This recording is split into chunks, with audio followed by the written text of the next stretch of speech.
I am. What? Road to. Where to Yeah, start? oh, this is north, so it's. City council meeting, May 29th. It's a carryover from the 21st, when we had a power outage, so we're rescheduled for tonight, so thanks everybody for coming. With that, we'll do a roll call. Mayor Ryland, Here, Councilman Paul. Here. Councilman Phillips. Here. Councilman Richards. Here. Councilman Ernst. here.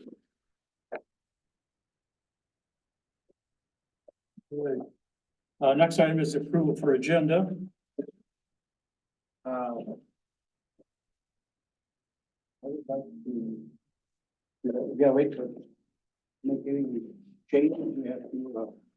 You want to add something or amend? Yeah, I want to make an addition to the agenda.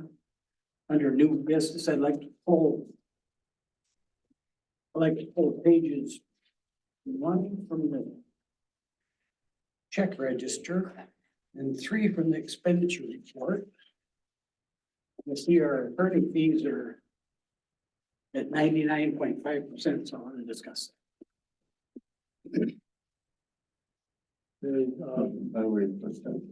new business for number 2, maybe. Well, we can pull it out of the agenda and put it up there. Oh, I want to pull out the consent agenda and put it to the. See if we can find-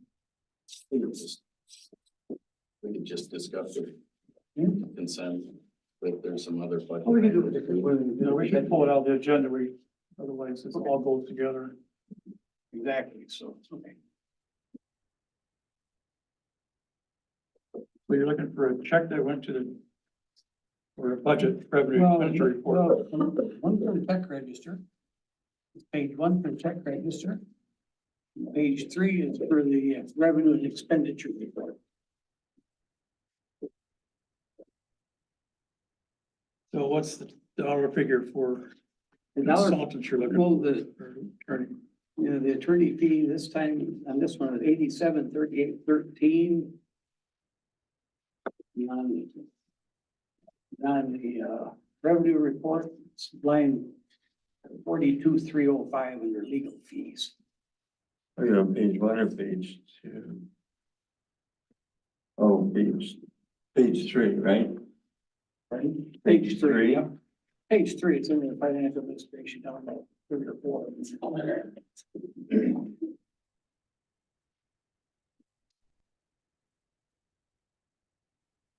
8738 is on page 1 of the check register. Yep, it's on page 1, check. Check number 7740. We'll discuss that. We get 42,305 is on page 3 of revenue expenditure report. right.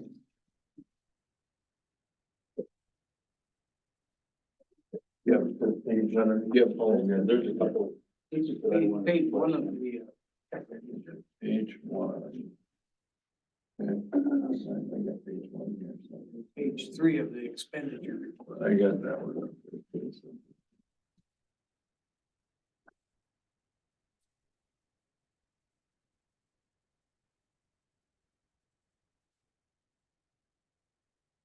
Item number 2 under new business.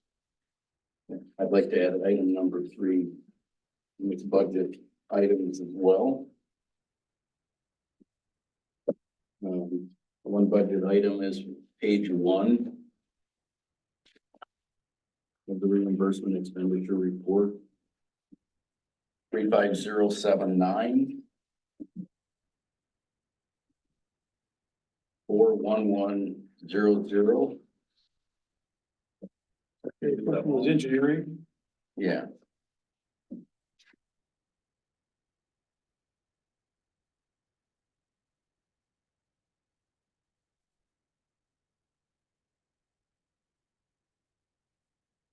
What was the second one? 41100. Deputy clerk salaries and wages.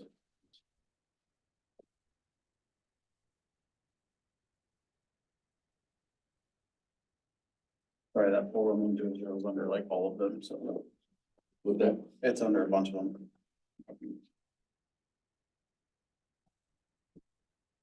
let's see. What number is that one, Jim? Four what? 41100. Page 2.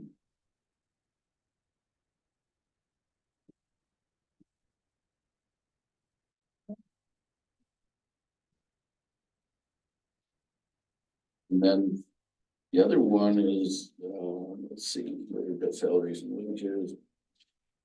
Planning and zoning is 4100.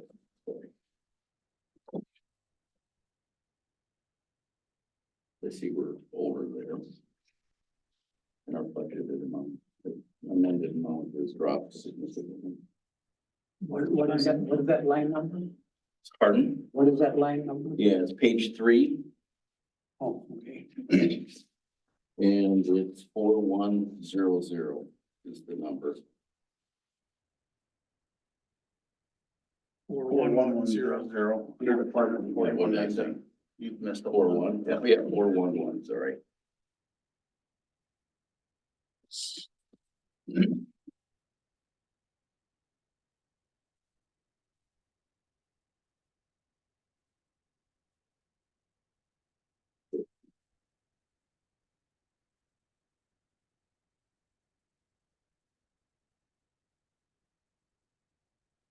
I have one to add too, under new business. Be number 4. Is a request for RFP snow contractor, snow removal contracts.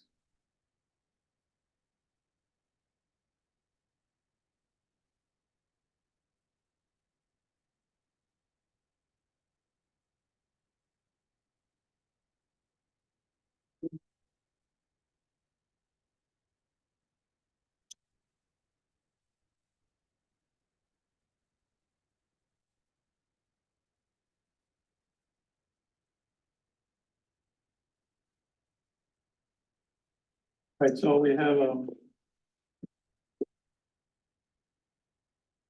motion to approve these amendments of starting on page attorney's legal fees. Page 3, that's on page 1 of the check register. Page 3 of revenue expenditure report, line item 42305.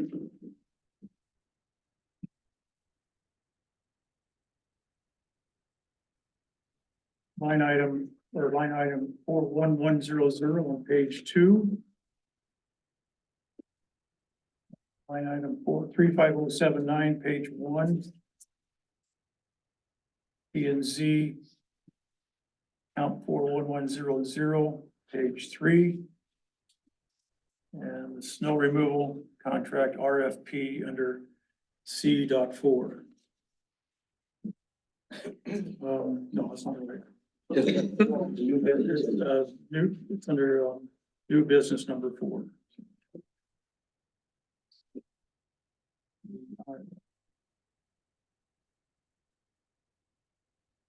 Okay, is there a second? I'll second that. Second, any more discussion? All those in favor? Aye. Aye. Okay.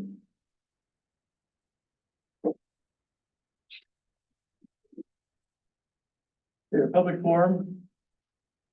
The city council welcomes and encourages participation from community members. Please keep in mind that your comments must be part of the city business and must adhere to data privacy rules. No employees' names may be used. Please do not expect action from the council this evening regarding your concerns. To address the city council during public forum, please step up to the podium, state your name, address, and fill out the form provided, and speakers will be recognized only once. You will be timed to begin speaking when the green card is held up by Renee.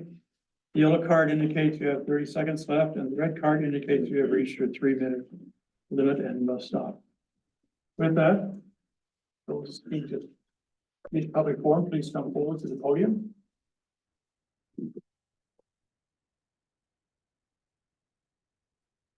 I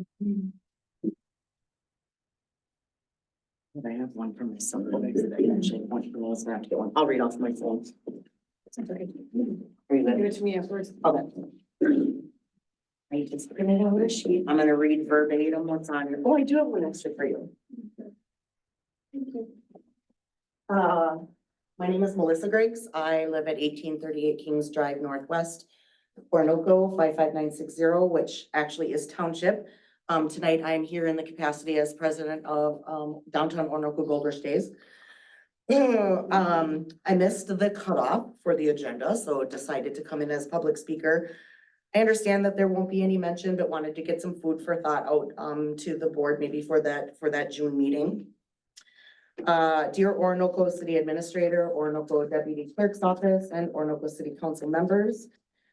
We are writing to you today to formally petition for a reduction on the city food vendor permit fee during downtown Orinoco Gold Rush Days for 2024. Over the years, the city fee schedule for food vendors has been a little difficult to navigate. Per the deputy clerk's office, there are multiple fees on file for an array of different permits. For example, there's a 1 day, a 3 day, and then, I think an annual permit fee. Renee would have to correct me on some of those. Let's see, our vendors are looking specifically just for a 3 day permit for Gold Rush Days only. Due to Downtown Orinoco Gold Rush Days being an annual event and over 90% of our food vendors are the same units returning every season, Downtown Orinoco Gold Rush Days board would like to petition for a flat rate fee of $50 per food vendor in the year 2024. Annually, this event books 20 to 30 food vendors in a single weekend at the previously quoted price of $100. That's what our food vendors have been paying prior. While we understand there is clerical work involved to process the permits, at the administrative level, we would like to be able to provide the city clerk's office with all of the permits and insurance paperwork required in advance of the event to eliminate additional time spent with the city and, any other overhead costs. All of our vendors are required to pay for, county permits, with Olmsted County, and insurance. In addition to what the city permit is, the county permit is also, it's either 100 or 150 insurance. Of course, it's gonna vary depending on their unit. Gold Rush fees and many, oh, that is not right, excuse that. Gold Rush fees for these vendors, that should say, also incur electrical expenses during their time at Downtown Orinoco Gold Rush Days as well. That is a fee that Gold Rush Days collects for the city in addition to the fee that they're already paying the city. So in the past, they're paying the $100 for the city permit. And then depending on where they're located and if they need service, electrical service at the public poles outside, we're collecting, I believe the fee is anywhere between $50 and $80 per food vendor for electrical as well. In other festival areas, for example, Pine Island Cheese Fest, that electrical service actually is included in their city vendor food permit fee. So that's something that we could discuss as well, but right now we're doing it separate. The city is requiring the $100 from the vendor and then the electrical in addition. We thank you for your time. I hope that you can consider this for your June meeting for motion. Thank you, Bill. Anybody else like to speak forward? Second call.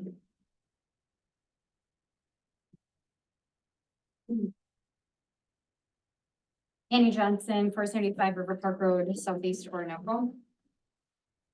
During last month's meeting, a proposal was brought to the council for a permanent increase in the salary for our city clerk.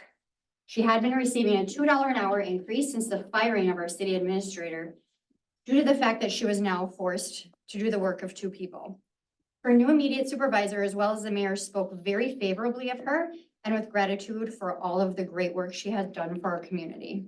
However, despite these high recommendations, the council refused to approve the proposal. I also want to highlight actions of the council in March of this year.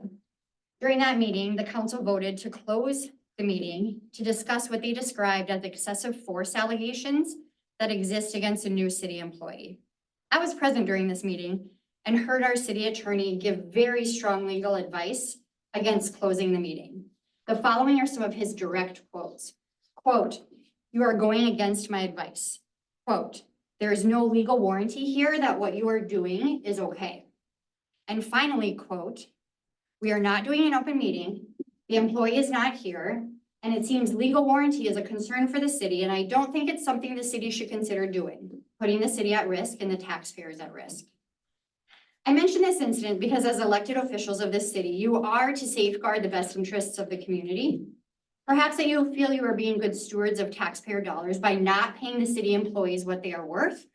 I don't know.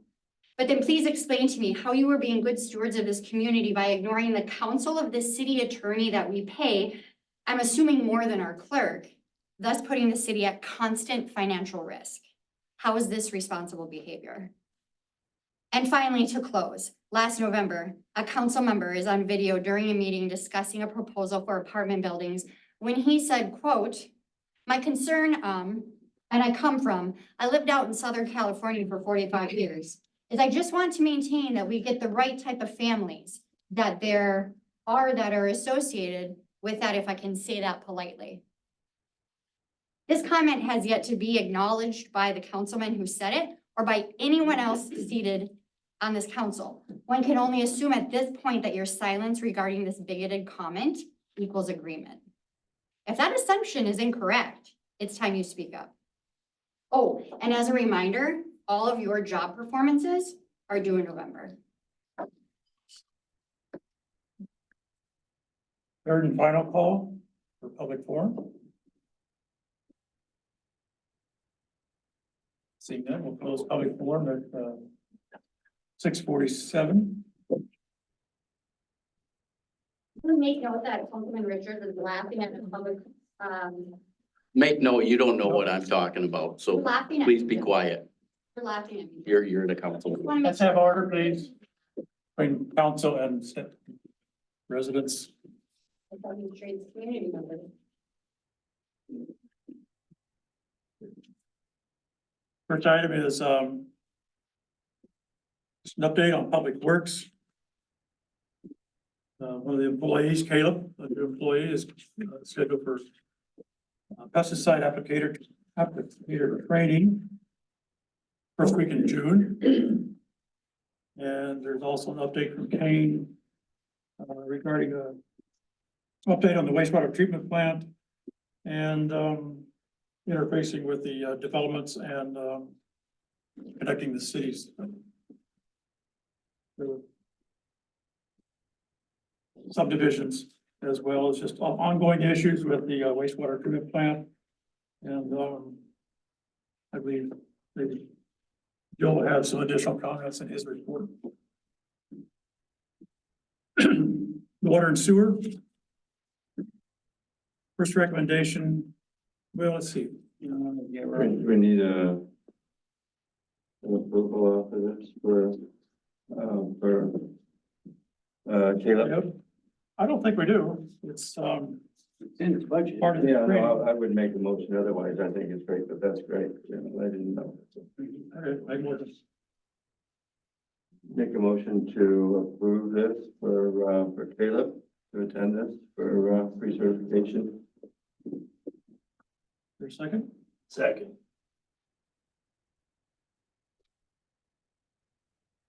Any other comments?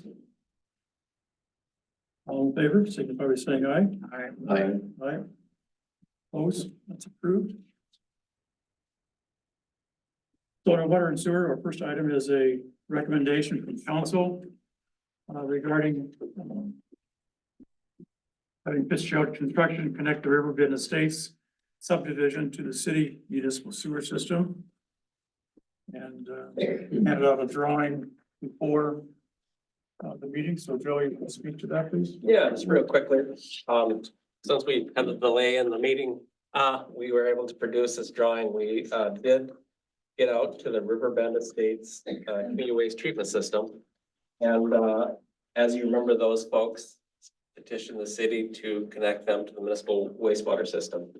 And so we did gain access to that lift station and look at the pumps and controls that exist there in that configuration and determine the best way to connect that system to the municipal wastewater system in Riverwood Hills. And so the way to do that is essentially to install about 370 feet of 3-inch force main pipe from the existing lift station to a gravity sewer manhole in Riverwood Drive Southwest. And then it gravity flows through the Riverwood Hills subdivision to the station number 3 in the Riverwood Hills Park. And the reason this is important at this point is mainly the connection in Riverwood Drive Southwest and the fact that we have Fitzgerald here still able to install force main and specifically get this patch done in the roadway. I expect that they'll be here in June to do the wear course paving and the remaining manhole patching and those types of things. And so if I can give them the green light, they can put at least most of this force main in and we can get the street patched back right up. The estimated cost for this at bid unit prices is about $32,000.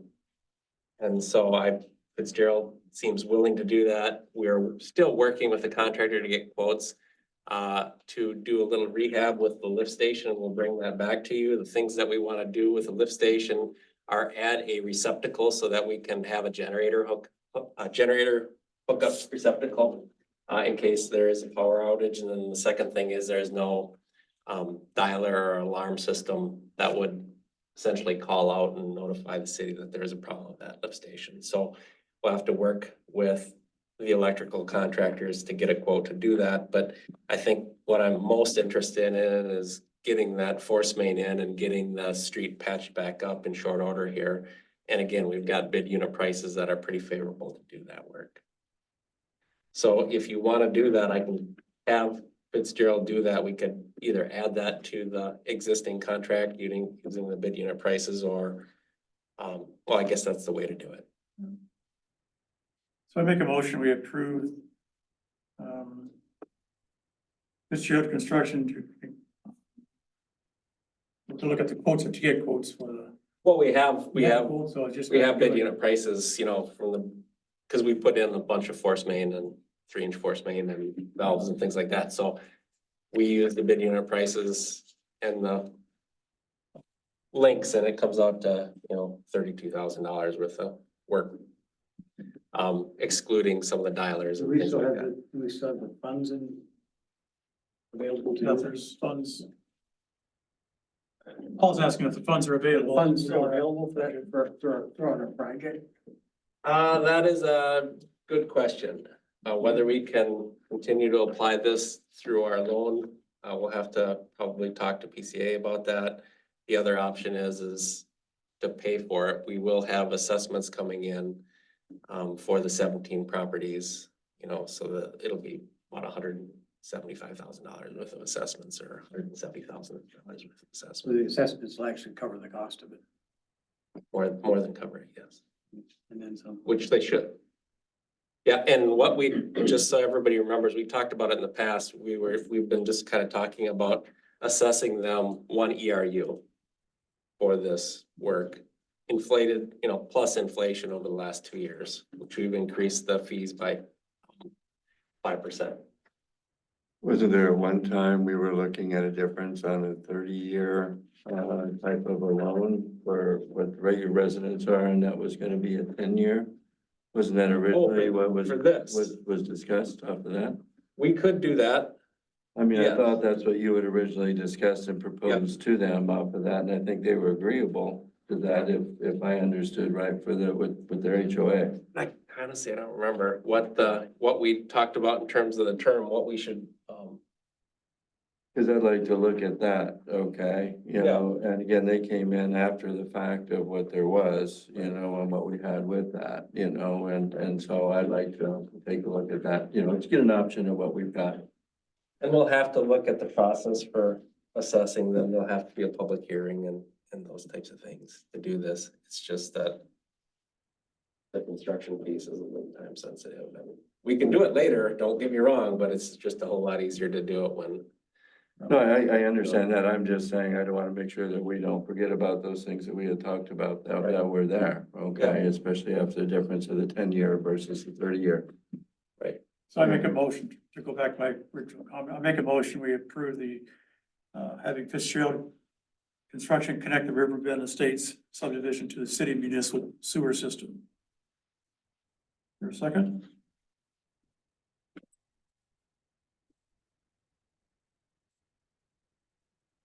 Second? Or discussion? We started the discussion already.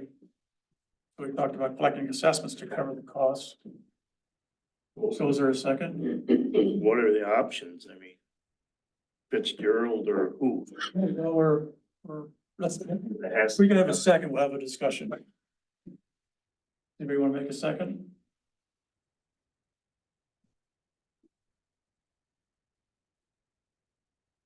I'll second it. It's, All right, it's, thank it's you. covered expenses, but I think there needs to be discussion on it. Yeah, I mean, I would, before we go ahead and approve everything, I'd like to take a look at what we were looking at with that 10-year versus the 30-year. And make sure everybody's on board for what was being done. And again, that's what originally was discussed, okay, was to do that. Am I opposed to hooking them up? Absolutely not. You know, I'm just looking at what was there and what was budgeted that we already had from the state. So that's where my question comes in is. Well, that and this part of was never really, this was never part of the bigger project. This is an add-on because they petitioned to be part of the. it? Mhm. And I think in that petition, it was the 10-year was the difference of what there was off of that stuff, okay, what they were gonna be assessed. And that you're just lumping it into everything that there is right now with the city, and that's where, you know, I'm just, you know, asking the question that I'd like to have more clarification on that. And there'll have to be more clarification if we're gonna move forward and assess this. Right now, I'm just asking you, do you wanna have the contractor build this while they're in town doing it? Or if not, we can wait. We can get quotes and bid it out, but the likely occurrences, it'll be more expensive. Yeah, no, I was just, you know, with this too, I know this was the last minute that you were just handing out the map and talking about this stuff. How long have we been looking at this that we could have had that information, maybe done a little bit of that homework prior? We could have. Talk of it, you know, I mean, it's just some of those things at the last minute, having things, you know, put on us here at council. Where we're trying to do a good job for the city and watch what's going on, but. You know, you don't give us, again, the questions that I had were questions that had come up before with this project, so. And I guess my question on this would be, are they going to be assessed more than normal for hookup?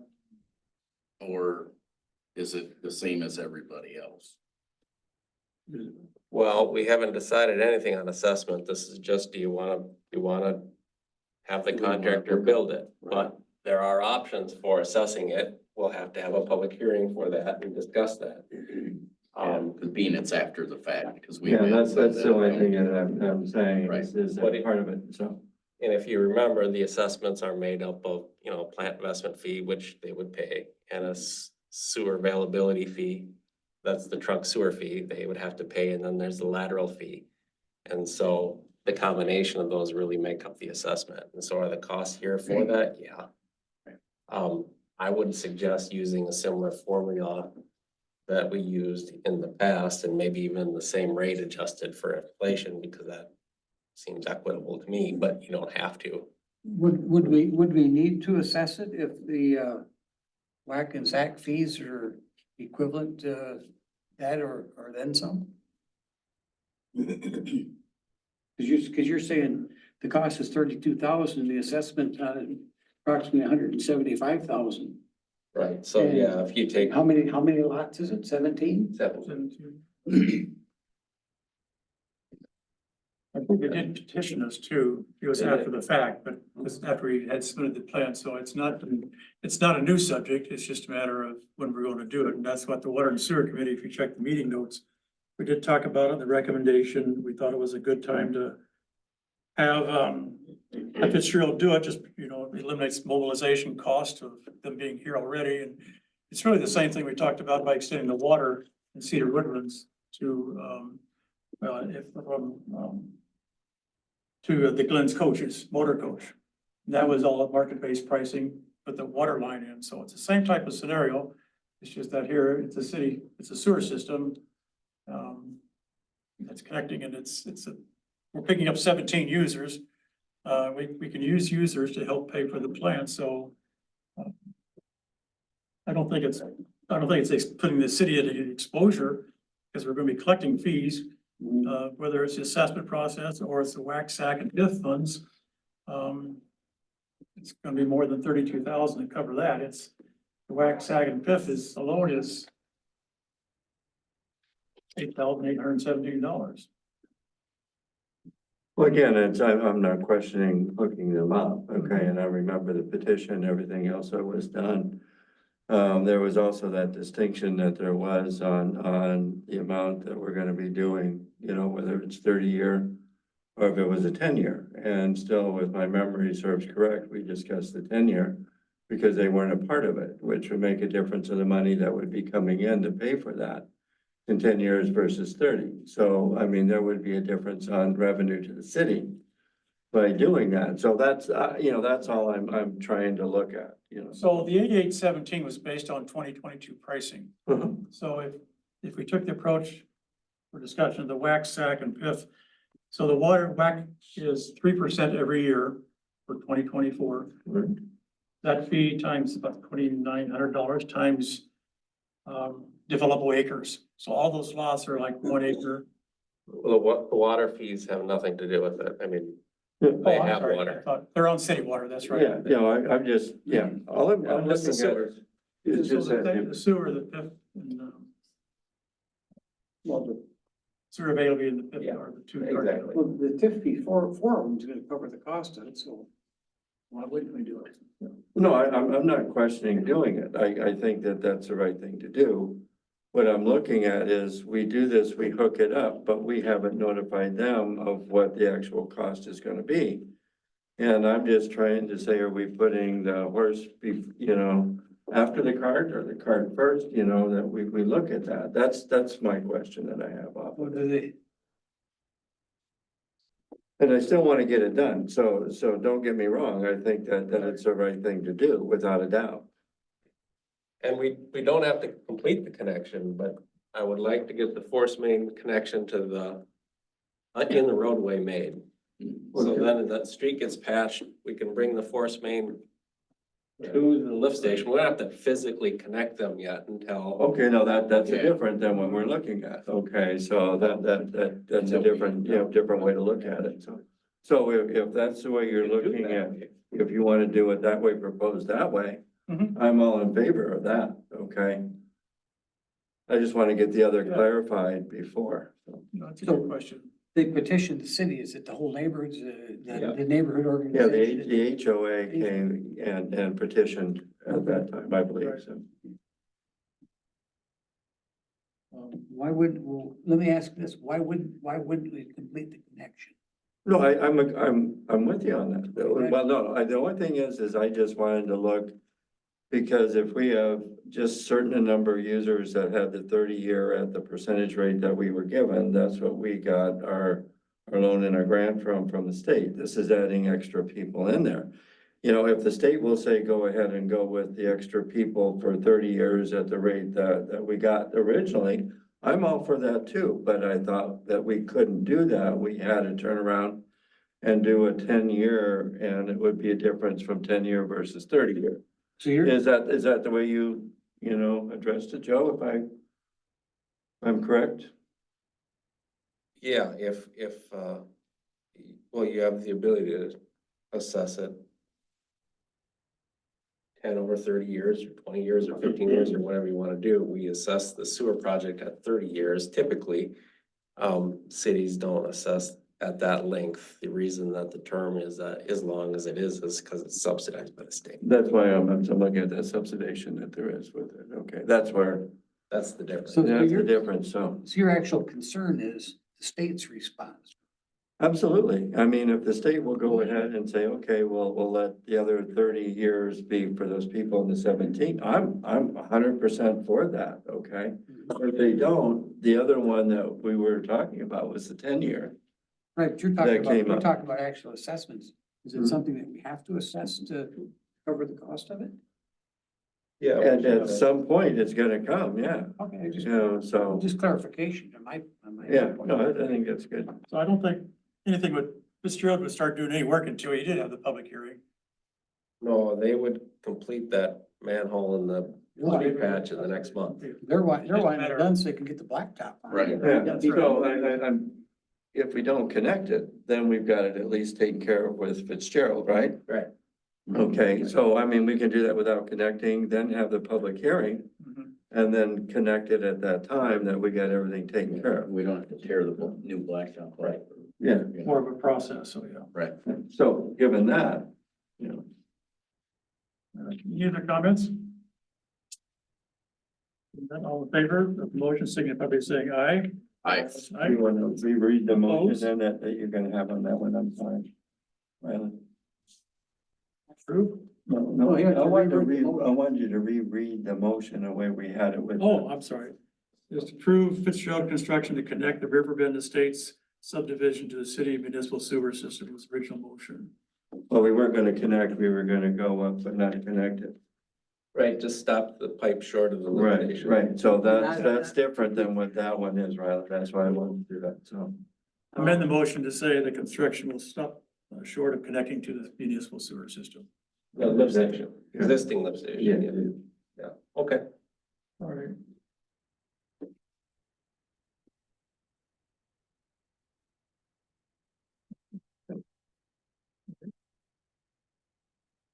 If that's approved. And then I will agree with that too, I didn't get my vote on the other. So is it safe to assume that there will be no money coming in on that until that connection is complete, correct? That is correct. The next item is a recommendation from the Water and Sewer Committee to approve a deadline extension to the end of November 2024 for approximately 40 residents with grinder and water connections. I'll second. Discussion? Comment, Joe, about Yeah, so this is mainly for the properties that got both a grinder station and a water service, mostly in Northwest, but a little bit on the west side. The city worked hard to facilitate the installation of the water service and the grinder pump at once, or the force main to the grinder pump. And so some people had to wait until that pipe, they were kind of both either trenched or pulled at the same time. And so that was a little bit of a delay or a hardship from the standpoint of, they got their notice last spring and they were supposed to complete the connection. Well, not all of those folks had availability to do that because it wouldn't have necessarily made sense for them to put in the water service, knowing that the force main for the grinder station was gonna go in, or could go in the joint trench. And so looking at those people specifically, it seems reasonable to extend the deadline. Sewer Water Committee, 6 months till, essentially November of 24. In addition to that, aren't we gonna run into time constraints even on the gravity sewers? Being that the deadline is April 1st or May 1st next year? May. May 1st next year. But they lose 4 months as construction through the winter. You do, oftentimes, I mean, they're really going in at a pretty good clip at this point, and, you're not gonna put them in some Decembers and some Januaries and some Februaries, so that's 3 to 4 months where you wouldn't do that, but they can be put in at other times, and Right, I'm just, do we want to extend that out 90 days also at the same time here to? I would, if it really becomes a hardship, I would consider it at that time. I don't think I'd be extending the deadline at this point. I think it's viable, in my opinion, to get it done, and I would push to get that done, because we want people to connect as quickly as possible. And they are going in at a pretty good clip. If you drive around, there's quite a few of them in the ground already. And just clarifying that too. so, Yeah, Okay. absolutely. So if the council wishes, I can draft a letter and send it to those property owners that are impacted, and we'll give them a little extra time, and of course, that would delay the the non-connection fee or charge, that $75 a month for those folks on the water side. You know, if we could really push on that, why can't we push on the grinder stations being put in too? If we can push on the gravity ones, why can't these be move along faster instead of dragging our feet and extending it out? The grinder station installations, Contract. Pardon? They're under contracts, to finish it, so, As of when? yeah, Ellingson is the city's, well, Fitzgerald's is a contract, Ellingson's a subcontractor, and we couldn't start connecting people until the wastewater treatment facility was live. And so those connections really couldn't start until end of March or April 1st or whatever, and so. Until the sewer plant was live, nobody was able to connect. Right. And so those connections are being completed by the city's contractor, and they should all be done here by the end of June for sure. Okay. If that makes sense. any other comments? Seeing none, all in favor, signify by saying aye. Aye. Opposed? Approved. Next item is a resolution 2024-18.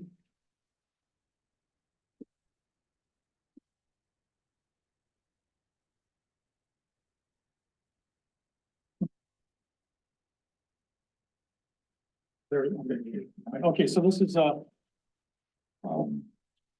specifying a portable generator purchase as part of phase 1A local wastewater system. Will only be used to power wastewater lift stations, and that will be stored out at the wastewater treatment facility and probably the admin building right now would be the plan. So I make a motion, we approve resolution 2024-18. Your second? See any cost involved. I think that, well, we have to have a second before we can discuss it. I'll do a second so we can discuss it. And it's my understanding that this was in the original proposal that there was with the state, so the money is already there. They just Yeah. wanted to make sure what we were doing was using it for this purpose, not for something else that there was in the city. Yeah, okay, just to clarify what that was. So basically, you're talking a big diesel generator. I don't know the size, but it's, We have the generator ready. It's in the Public Works building, so. Right, okay. Yeah, it was bid as part of the project, and the PCA and PFA, after 2.5 years, are apparently looking at it. And I saw that we bid a mobile generator, and they want to make sure that the mobile generator is used for wastewater purposes. Yeah. That's what it was bid for. And so this is kind of a cross the Ts, dot the Is type of thing. yeah, so it doesn't cost it. Everything is already done. It's just a matter of doing that. So, It's silly. They were just Yeah. questioning because it was yeah. important. You want to call for the vote? Last Brandon? I'm sorry. You want to call for the vote? Yes, Or Jason, I guess, on this. one. Jason, please call for the vote. How would you like me to do that? Just all in favor, say aye. No, you got individual.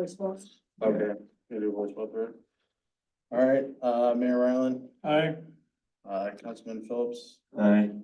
Councilman Paul, Hi. Councilman Richards, Aye. Councilman Irv. Aye.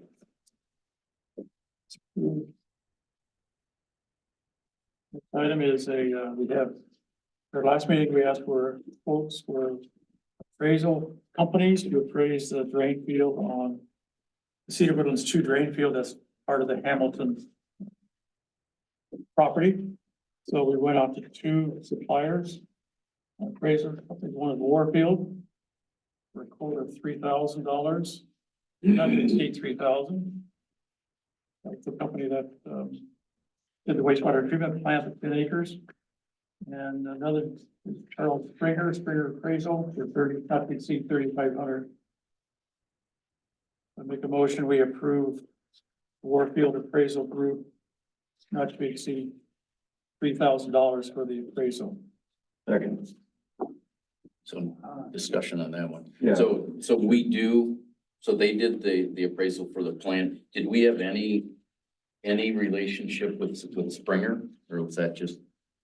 Chuck actually did we did 2 appraisals for the treatment facility. One was the main one, and then he did a review, they call it a review appraisal. Okay, Chuck Springer, or Springer appraisal. okay, So he did the review appraisal, so yes. all right, just curious. Well, in reading through this, it says the property does not front a road, but has an easement for the access. Is that the access gonna go, you know, is the easement gonna go away with the sale of that? Right? I would assume it would. The city would have to vacate the Clarify. easement. Yeah. Be decommissioned. Just verifying. Yep. That'd be okay. Any other comments? Seeing none, all those in favor, signify by saying aye. Aye. Opposed? Approved. Planning and zoning.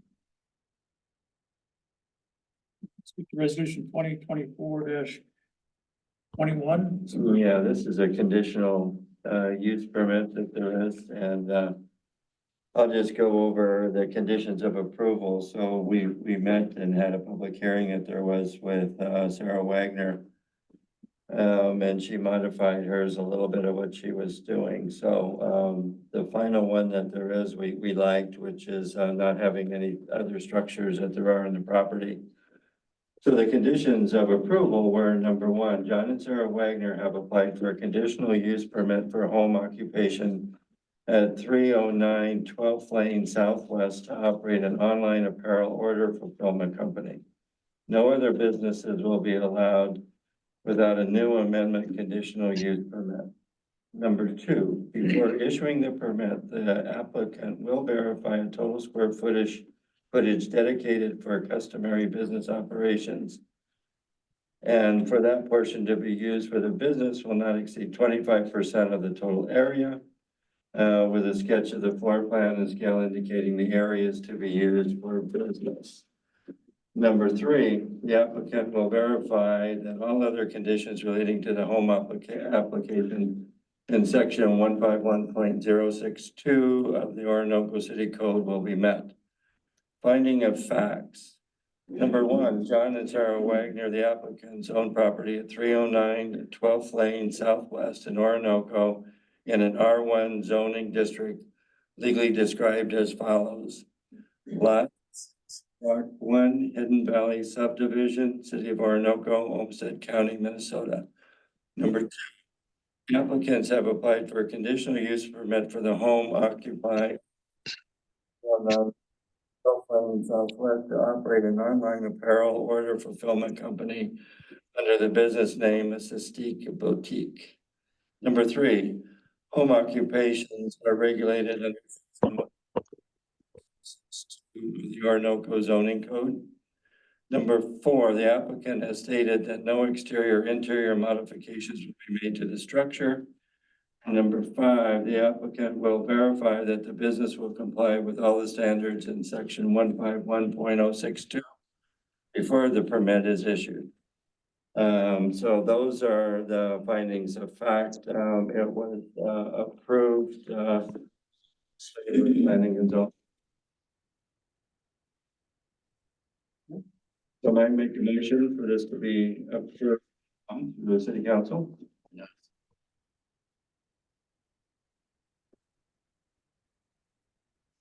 Any comments?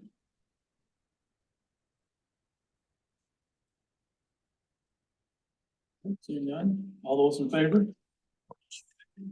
Aye. Voice vote, I guess, I'm sorry. For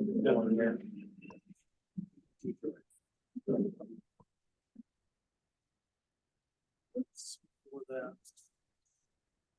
Right after, appraisals. Yeah, this is the last page of the appraisal. Box differently, sorry. Councilman Pendergrass. Okay. Councilman Phillips. Aye. Councilman Hurd. Aye. And Mayor Ron. Aye. Approved. Next item is, 4-20th Street. Vacate portion of 16 West. Yeah, on that one, I would like to make one comment. Um,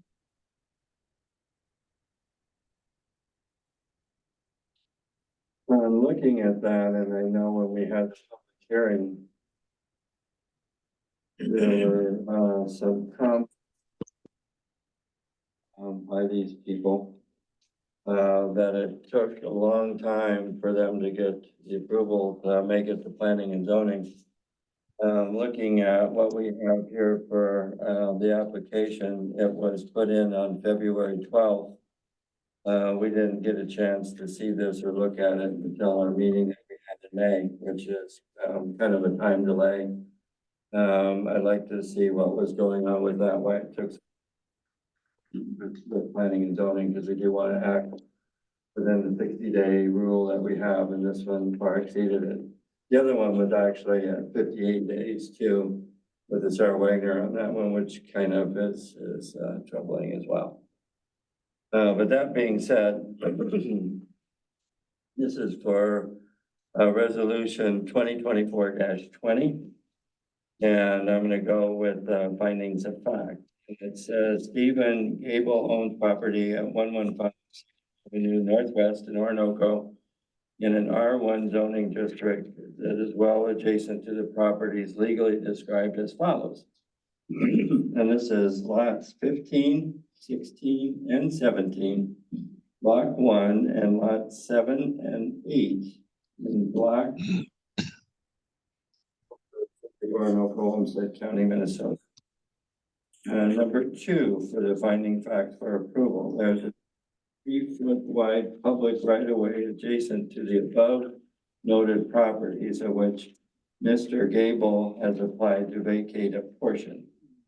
Number 3, the northern 125 feet of the noted public right of way of 2nd Avenue Northwest is determined to be needed for roadway purposes, retaining an easement for utility purposes. And then number 4, Orinoco City Council finds in the public interest to vacate the above noted right of way, further that it is in the public interest to maintain a utility easement within the vacated right of way. And this also was unanimously. So I make a motion to pass that as well. Second. Now we have the discussion. Any discussion? Normally when you vacate a road, there's the other property owners. There's other 2 property owners to the north of this. Maybe a couple of extra property. There was nothing that was in the public hearing with that. Well, no, I just state the facts that if it's, no, generally when they vacate a road, and 2 separate properties that divide the vacation. So I did ask, I followed up with Phil about that, because I had the same question. His response was that that's true for his experience, I guess, or maybe it's too, but 66-foot wide streets that tend to be split 33 feet each way. In this case, it was 33 feet. This is- And Bill's on right now too. Bill's on right now. Bill, you want to comment on that too? Yes, if I may, Mayor and Council, as you point out, a typical right-of-way is 66 feet wide, which would be 33 feet each side of a center line. And if this were a typical street right-of-way being vacated, you would divide that equally between the adjacent property owners. For the piece, for the piece of this that goes north and south, the Gables own on both sides of it, and so there's no question. The question is about the piece to the north, and if you look at the map that is in your packet that has a crosshatched area prepared by the surveyor showing the part to be vacated as street right-of-way, that northern portion, or the portion that goes east-west, left to right, lines up with the northern property line of the Gables lot, and the lots to the north are, have straight property lines as well. So if a full street right-of-way were to be dedicated here, there would be 33 feet on the Gables property, which there is. There would then be another 33 feet north of that line into those other properties, and that doesn't exist here. So my assumption is that all of that 33 feet, in other words, it's the southern half of what would be a full street right-of-way, would go to the Gables property.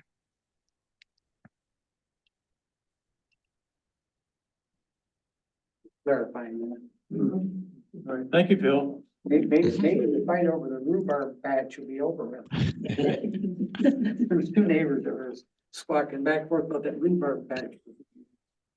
All right, any other comments? Seeing none, all those in favor signify by saying aye. Oh, yeah. No, it's a motion, I'm sorry, yeah. No. You heard about this. Councilman Paul. Aye. Councilman Richards. Aye.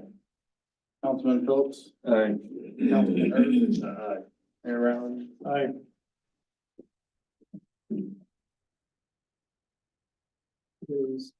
Next items are discussion items. There's nothing in the packet. So, I guess what is the ask for the first one? What's your question? What's the discussion? So the discussion item number 3 is just that. So there was a meeting with the Hamilton Group. And I don't know, Ryland, if you remember in the planning and zoning meeting, planning and zoning asked that the chair of planning and zoning be involved in those meetings so they know what's going on. And as I understood it, there was a meeting after that, and the planning and zoning chair was not invited to that meeting and was concerned that that didn't happen. And she's traveling tonight, so, and I think that the planning and zoning commission is concerned too, because we feel like we're kind of out in left field in some of these things that are happening and some of the conversations that are happening. Yeah, that meeting was, discussion, was with Mike Capani about whether it really was an EDA meeting. That Rebecca organized to talk about the, possibilities of, different financing. More of an educational for us as far as what's available, what's out there. That's kind of the reason for the meeting itself, yeah, it wasn't really meant to be a zoning meeting or a variance meeting, it's just really an EDA meeting to talk about financing, so.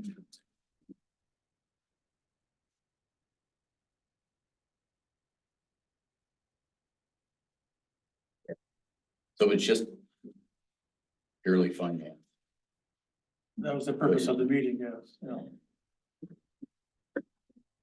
I think it's important that planning and zoning kind of gets a little bit more involved with some of the stuff that's going on, at least being aware of it, which would be great.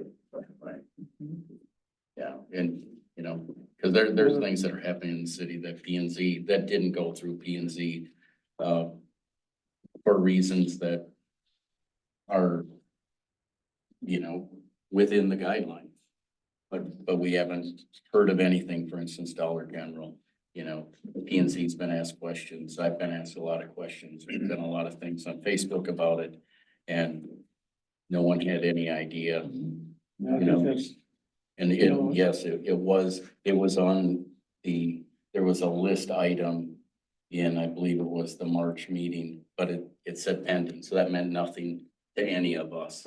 And P and Z, when it was mentioned at P and Z, the members of P and Z, I would say most of them, if not all of them, you correct me if I'm wrong, were like, what, Dollar General? You know, because really a pending permit is nothing to us. Because a pending permit can go away. Yeah, that's, And it said Summerby on it for us. we had a little bit of a conversation at our last EDA meeting, last night.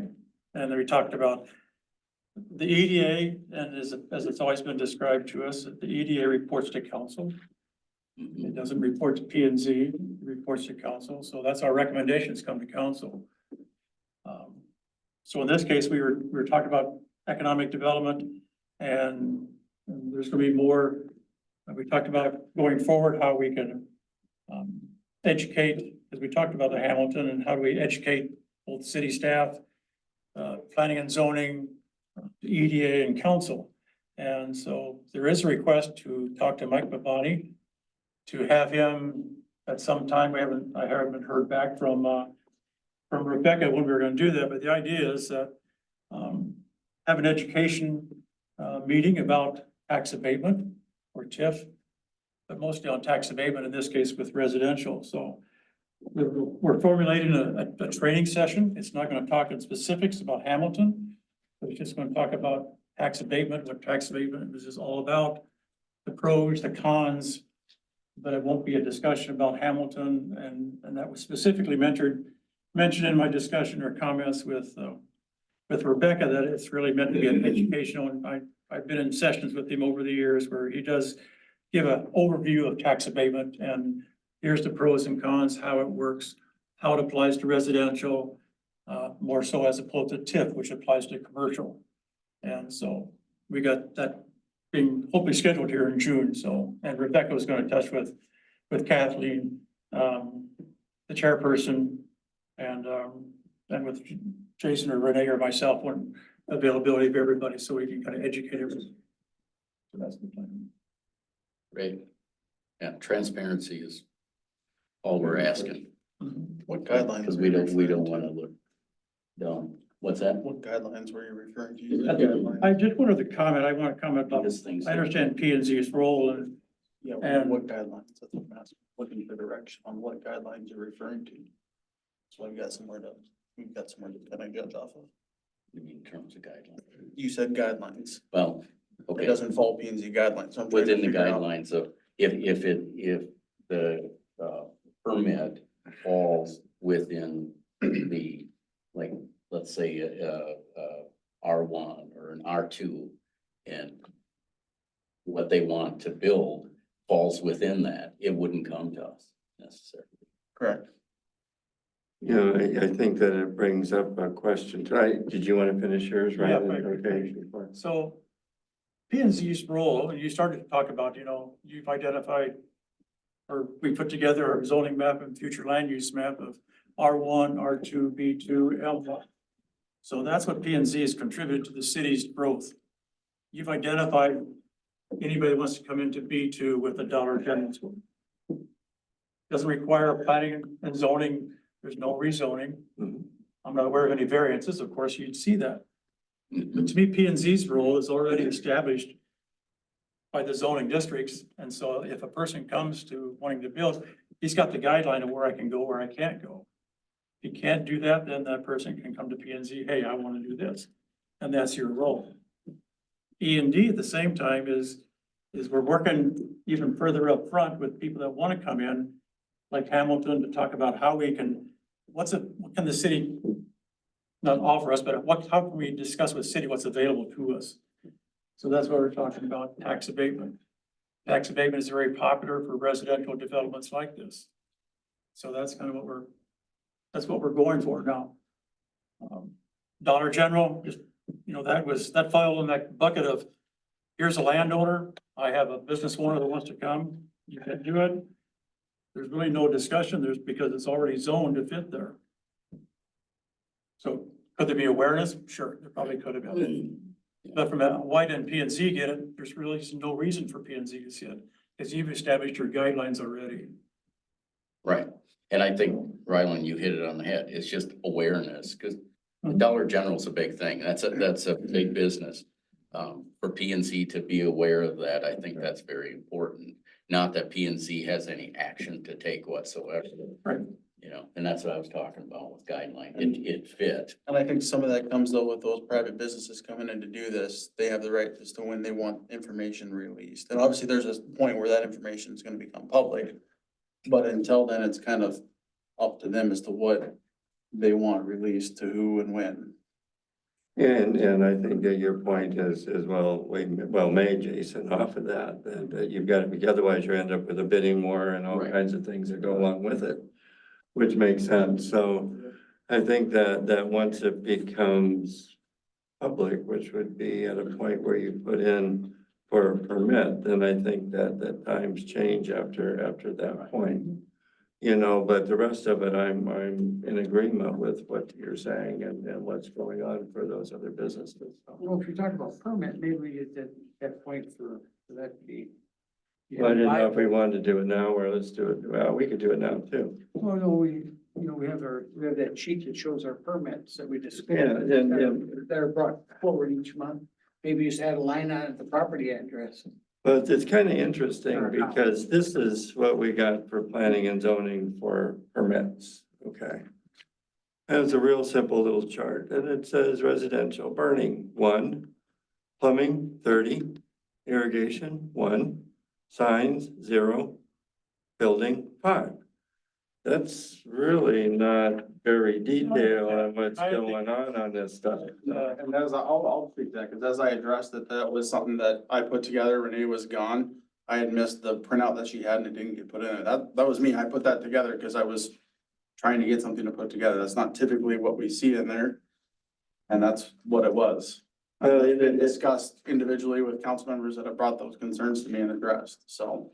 Yeah, I think it's kind of interesting when we're looking at the permits, because I think we're really coming into a thing that, you know, especially with what was happening with Dollar General and these other things that are going on and it's just, you know, if we were aware even at council of what permits are being pulled, you know, and it's my understanding that there's a program that's being used right now from CMS called iWorks. And that iWorks gives all the information that would be very, very helpful for both us as council and at P and Z if they want to get involved with it. And it's also my understanding that a read-only on that particular iWorks program is free. So I make a motion that we get that iWorks program for us to be able to keep a track and we'll take a look at what's going on with permits. And I think that would solve a lot of the problems. Nothing that we can do with it. It just gives us that access to that information, which once a permit is filed is public information. I second, I think, you know, to Ryland's point, I think just awareness, not that P and Z has to do anything, because it's out of their realm. Yeah. Then great, but at least then P and Z knows what's going on. I mean, because I was contacted So I'm gonna by make a a couple point of that wanted to understand, you know, the ground that was breaking and some knew it was Dollar General, some didn't, I didn't.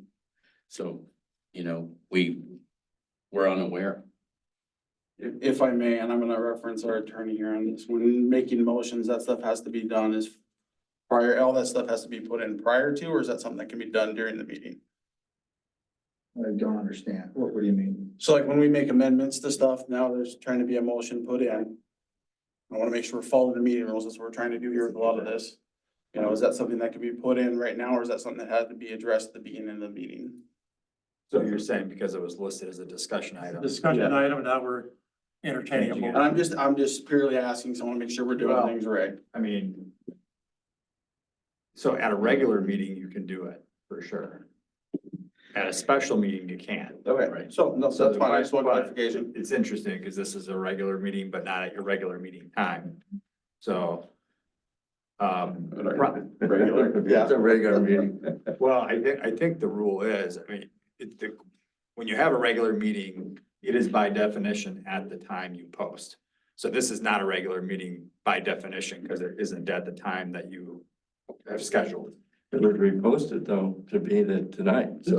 Right, and I think, so the LMC's got this statement in their guide that says when you have a regular meeting at a different time, you're supposed to post it as a special meeting, but what they don't say is you're not posting it labeled special meeting, you're posting it labeled regular meeting, but you're supposed to do the process of a special meeting. Because it's not, the whole idea behind all of this is the general public is supposed to be notified and it's all supposed to be transparent. And the theory is if you make amendments to the agenda and vote on things that weren't action items, whatever, if it's at the regular meeting and the general public knows it's the first Tuesday of every month or whatever your third Tuesday of every month, they're on notice, you might do that. Well, But if you sneak a special meeting in there, then, and then you amend the agenda, it's too quick for them to react. I think that's the theory. I think in this case, it is actually a regular meeting. This is a regular meeting. Mike- So I think you can do what you want. I don't think it's a huge deal on this particular motion, one way or Mike, another. to go along with what you're saying, you know, when it comes to a special meeting, we're not allowed to amend the agenda. Correct. And we did right out of the gate. Well, Why did but you like say I say, something this then? is a regular meeting noticed as a And special. then it's gonna be a It's a regular. regular, it's because I'm asking the question now, it's just getting brought up, and that's It's a regular meeting, but where I'm really going with it, I didn't get specific on it, is does that just apply to the notice that you publish? Or does that apply to the meeting procedure? And his question's about the meeting procedure. So you have to post the notice as if it was a special meeting, but voting on something that's listed as an agenda item as a discussion, I don't know that that breaks that rule necessarily. But if it was something really controversial, I'd probably tell you not to do it. But I think in this instance, it's just fine to do that. The only issue with this is if CMS will actually do that for you. Are they gonna actually, do they have to put the permits in that system, or how does that work?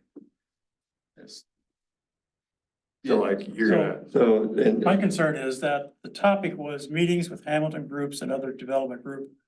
And somehow we have a motion to have a building permit form printed off.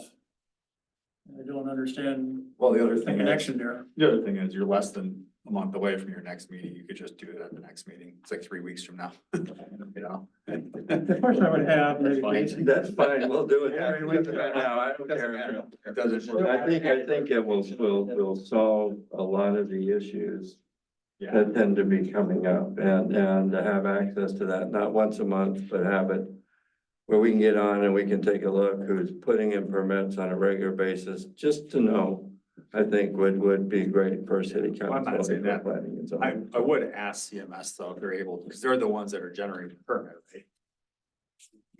Or you generate. He's right there. I enter it in and then they take over. Yes, Tom is here from. Tom Terry can. thank you. Oh, you're on the spot. Yeah, believe it or not, it's actually Orinoco's. We modeled what we actually implemented for everybody else based on Orinoco, so it's your software yet, so. I see. Okay, I didn't know that. Nope. Sorry. So then you can do it. Yeah. Yeah, thanks, Tom. Yeah, so I just wanted to. Yeah. Okay. Sure. I mean, it's the administrator wants edification and I can talk. I'm fine with that, no question. Yeah. So, I'm just trying to solve issues that we're having. I think that's a great solution to take care of a lot of the problems that we're going through here. Anyway, continue on, Ryland, I'm sorry. Okay. Your motion's been withdrawn, correct? If we need, well, my motion's there if you'll let us do it, so. Not up to me. I mean, I think it's unclear. It's I probably mean, not. I would like to leave it on there and have a vote on it, because we've had a second already on that, okay? We've had discussion, so it's now up for vote. We set the agendas up to make actions or developments, discussions or discussions. You want a motion, in my opinion, you should bring the motion back at the next meeting. Fine. Glad to do We it. can do that. So you withdraw your motion. Consider it withdrawn. Table it. Thank you. Table it till next meeting. Yep. Not withdraw, but table it. Just remind us in the. In the meantime, we'll ask staff what something would like that would That's look all I like. hear this one. Yeah, But maybe the report we're getting today comes off of the Southport. Yeah, but I mean, we wanna have, So what's different with this? we want it on a daily basis so that we know what's going on all the time in the city. It's public knowledge. And we don't And all we know. want is public knowledge to be able to read it. That's all. We're short of staff. Doesn't take anything. There's nothing needs to be done. We just want to have Nothing the- needs to be done. No time involved. Let me just say, so the list that we get, Ryland. The Dollar General's a good example. The address said Summerby. And it said Dollar General, and it said Pandy. That does nothing for any of us. That's the owner who submitted the building. Right, but that doesn't tell us anything. We have no idea where it's at. Planning and zoning to understand, okay, that's going in an R1, R2, wherever it's going. There's nothing wrong with transparency. I think it's a good thing. And that's what we're asking for, total transparency, not You're asking just about partial transparency. transparency down from Okay, B and let's- Z down to sooner is what it is. So I do have questions with that. If you're keeping the motion, I do have questions about privacy concerns and who's getting access. But this is public and we're looking at. That's fine. I'm addressing him, so I want to make sure we're covered there with privacy issues Yeah. and who is having access. I was just looking at that. I don't know the classification of a building permit, whether that's public data, private data on individuals. So I think what he's saying, just to be clear, is do you want the public to be able to have that transparency? But it's gonna be here with council is what we're doing, council or P and Z. I think it's P and Z and council. It's Yeah, not that's- But public. that comes back to like, who's having access? Is it- Well, you're gonna know who's got access. to it. Isn't it? I'm asking for a decision, who's I having think access, so when we know when it goes through. To council, Isn't it all part of? because we can property carry it with P and Z if we need from that from council. Yeah, I don't know the answer, so generally, I've never researched what what the data classification of a building permit is, but you have to think about, It's all the other permits, not just building permits. It's Right. Permits, period. and if people put like their private data on there, like their, Cell phone address. correct. We don't, that information cannot go to the public. But I think what you're saying is the public wouldn't have it, it would just be the people in the city that would have it. Yes. Right. That's probably okay. Yeah, I think we were confused. I think if the public could just go on and view a permit and it's got, No. tax ID numbers on it and all kinds No, of stuff, no, like no, that's not. no. And that's not what we're asking. And I think that's what Jason was. Yeah. Next item. What is the ask here, February meeting correction? So, Nothing in the packet. right, so that is just a discussion. It's not even a discussion. It's just for awareness. Cause I was contacted based on, actually it was your comment, Ryland, at one of the previous meetings, stating that planning and zoning didn't meet in February because we didn't have quorum. And you had made the comment that it's a commitment, and I forget your exact words, and I hope the person that contacted me is watching. We did have a February meeting. We have not missed a meeting this year at all. So we have had meetings, and I guess it's just a kind of an FYI. We gotta be careful what we say here in terms of not having meetings, because deadlines are coming close. We're bumping up against deadlines on things, and when those kind of messages go out, it doesn't look good. That's all that All right, is. I'll go back and check that out. Yeah. Next item is, Irv's building permit. And, before we start any discussion on that permit, I think we need to understand that any comments made here at the council regarding Irv's permit is kind of prejudging the P and Z response, because the P and Z they're the one that handles those variances. And we need to be cautious of what we discuss. That's not prejudging yay or nay regarding that building permit variance. And with that taken, it's been a P and Z and pulled off a P and Z because it's not a variance. It's actually a state statute that was there which pulled it from P and Z back again to what needed to be done for the permit. And so that took that back out of P and Z because there is no variance. But it's true that he's not building it in exactly the same place as the building that burned down, correct? On the same lot. Same No, lot. it's in the same location, it's the same location. same space. Well, back in those days, back in the 1800s, they built stuff right on the line, property lines. I'm conforming with the setback of 15 feet. Even though maybe I don't have to.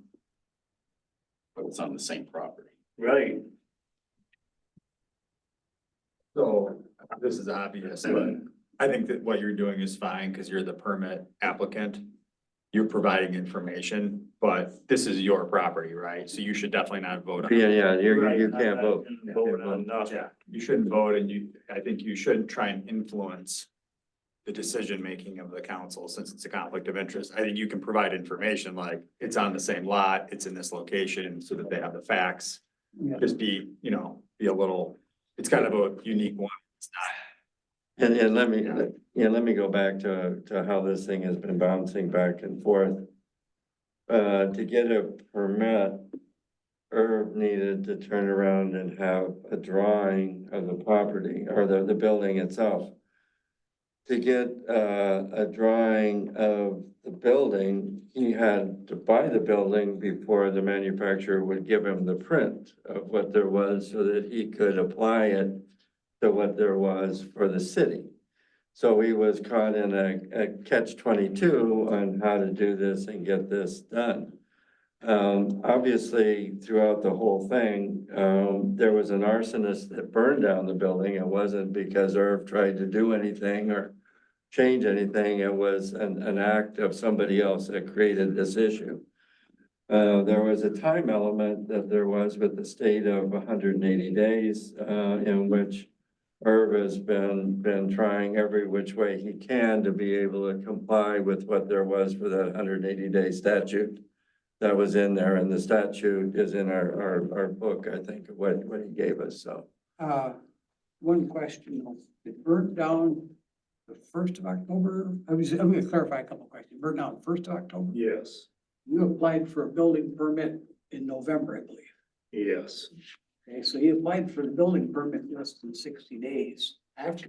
No, he's got 6 months, No, but I mean. I yeah, understand. right, I'm just saying, he applied for a building permit right away. right.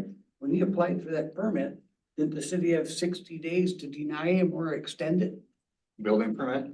I don't know about building permit, Yeah. I know they do about planning and zoning So the- issues, but it's not a planning and zoning issue, it's a building permit issue. The A rule does not apply to building permits.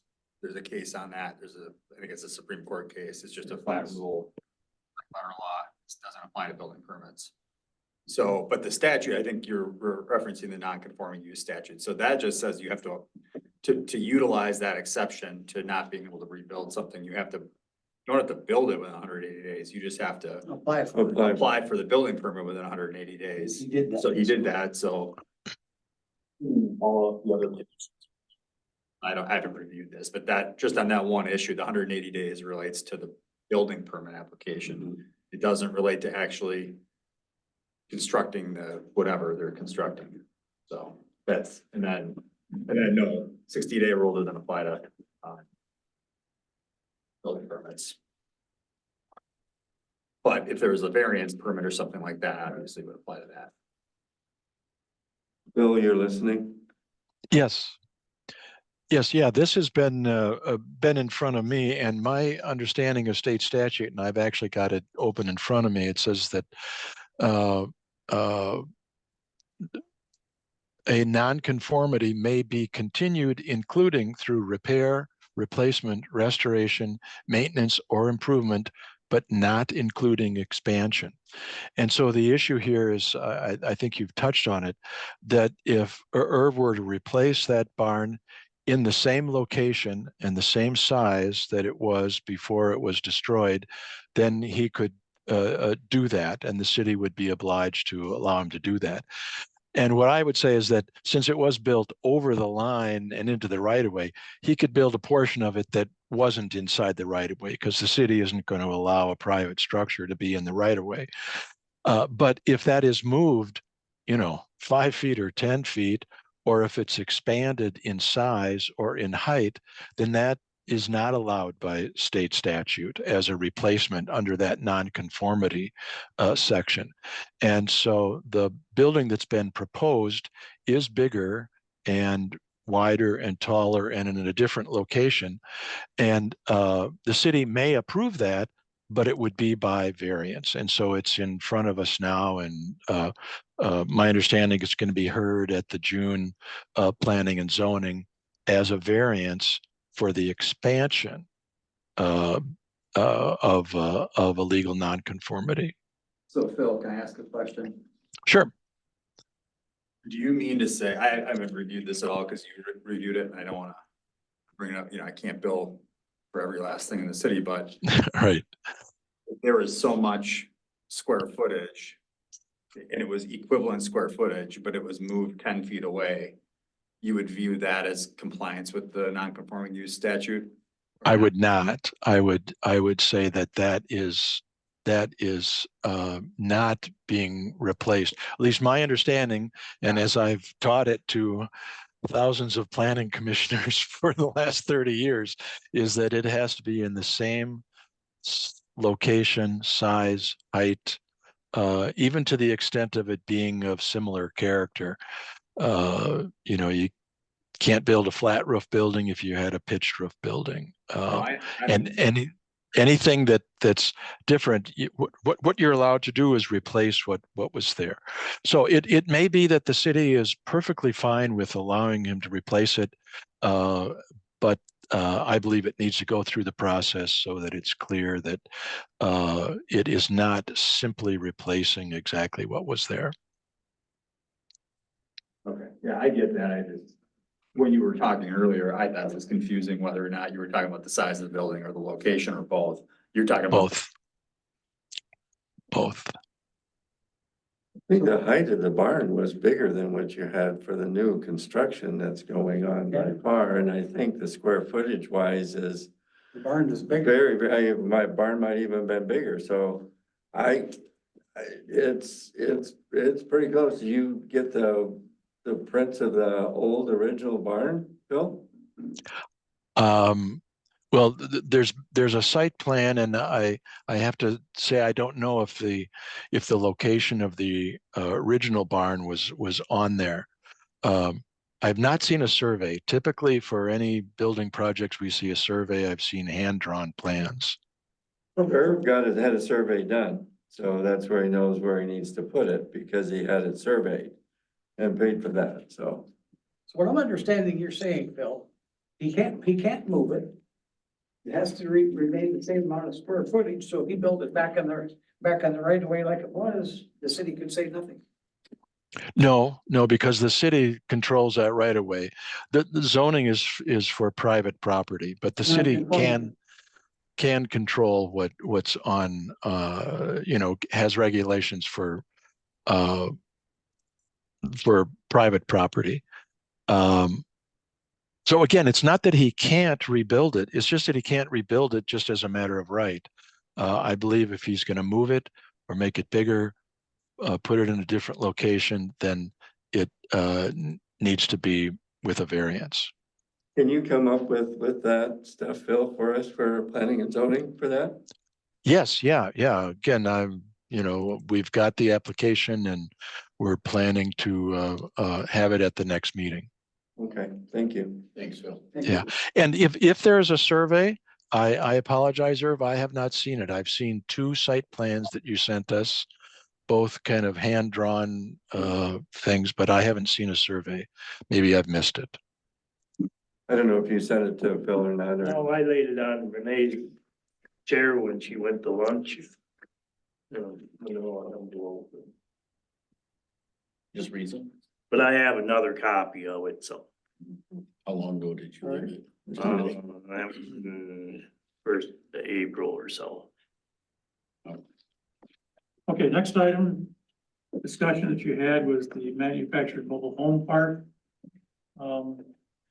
Just a comment here, the discussion, whatever you want to discuss, but we need to be mindful of the March 25th letter, the attorney-client privilege letter that our city attorney sent to the council members, so. Yeah, I think that we're okay. I didn't do anything else. I think it just got pulled from what it was before, but I know that Mike, you and I had worked on that.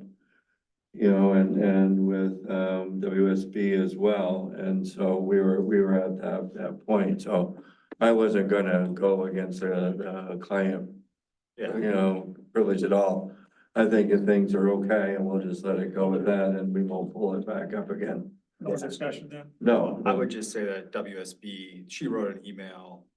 They're on it. They know what to do. I mean, they're good. They know what to do. Okay. So so everything is fine with that, yeah. she stated to me that when the new ordinance comes out, it's gonna be addressed. That'll be Yeah. included. Okay, all right, cool. Fire department.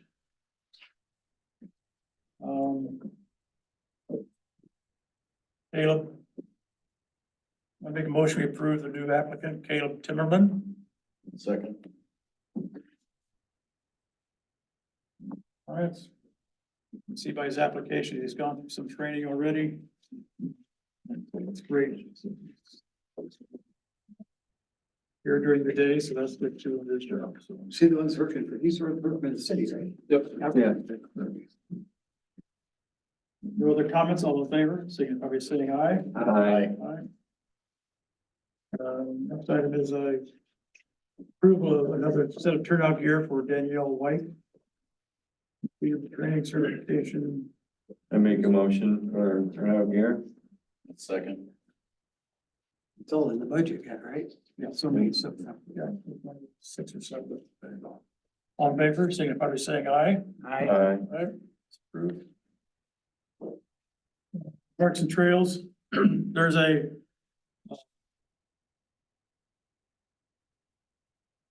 letter from the Heather Luke's,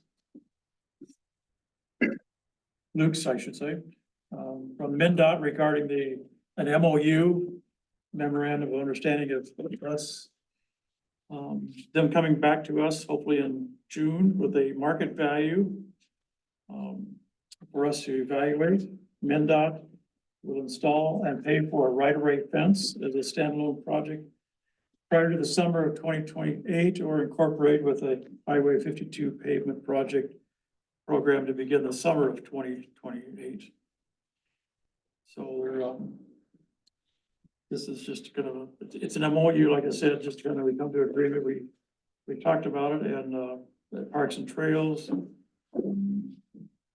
One iteration back before where I was requesting, well, within 12 months of the purchase of the land, they would put the fence in, and this was their counter back to that. So the summer of prior to summer of 2028, in my understanding and talking with Heather, should there be any type of maintenance program on 52, that could be done too prior to the 2028 schedule. So.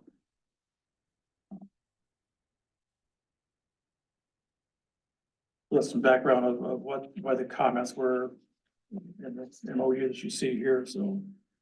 I've had some discussion with previous mayor about that property, because I believe it was 2007, they did the highway project. But that fence that they're putting in there, that fence was figured in the original bid, and the state never put it in. So I just want to make sure that whatever we're gonna pay for that property, we're not the ones paying for that fence along there. Well, that's, I understand there was some discussion, and the reason we're having to purchase it, because when they built that construction of 52, they used bonding bill money to buy those properties. So in order to get that dollar figure off of their budget, off of their accounting, they have to get money paid for to take it off the bonding bill. I understand that, to take the properties So- off the bonding Right. bill. I guess I'm having an issue with paying for that fence. Well, there's no mention of us paying for a fence. If they're gonna put a fence in there, I'm sure that's gonna be part of the cost of selling it to us. I would hope not. I have a hard time believing they're not. We don't know what the market value is. It's probably a $60,000 fence based on highway DOT specs. I mean, it's Be a landlocked. $60,000 fence, two landlocked peninsulas, and we'll be worth about $1.25. So right now, we're just looking at an MOU of understanding, keep the project moving along, and for them to come back with the value of the market value price. And for them to install the fence. That's by. We have a great project going on, and part of that fence, part of the property is to buy those lands and put the fence in and develop our 93-acre plan park. So I hope that's still our master plan, so. With that, I'll make a motion, we approve the MOU letter to the MinDOT regarding those project of the peninsulas and the fence. I second that.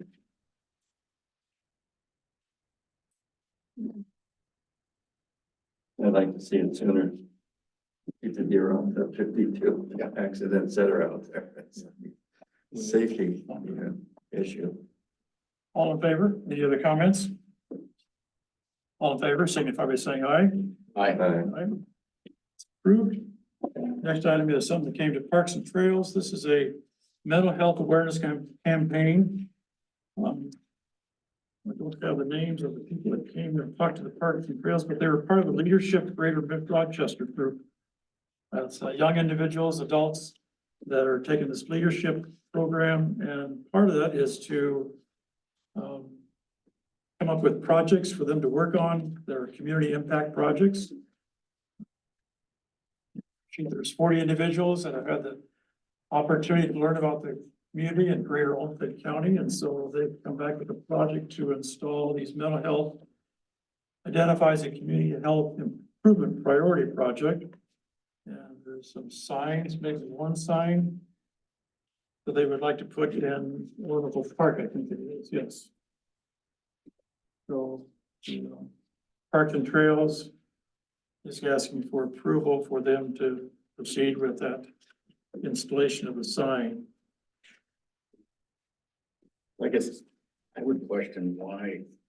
Well, Why are you- I would rather a see- motion first. Oh, and a sorry. second. Yeah. So I'll make a motion, we approve the mental health signs to be installed in Orinoco Park. Is there a second?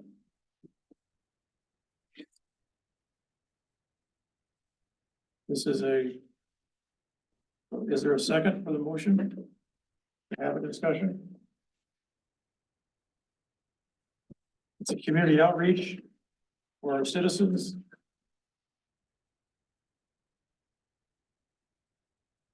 A lot of people visit the park. They may have friends, family members Discussing. that need some mental health. We're not discussing. Is there a second? No, we're not discussing. We're waiting for a second. There hasn't been a second yet. You just keep discussing. That's why. Is there a second?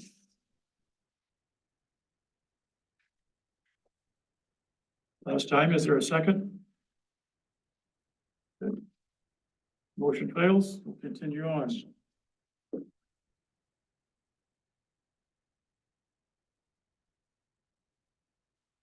All right, city administrator report.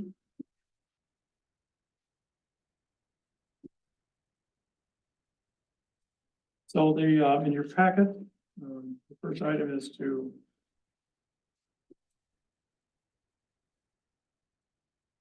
regarding a company, 2 RFPs that he's received. About to begin process of position analysis and wage study to be ready for the 2025 budget.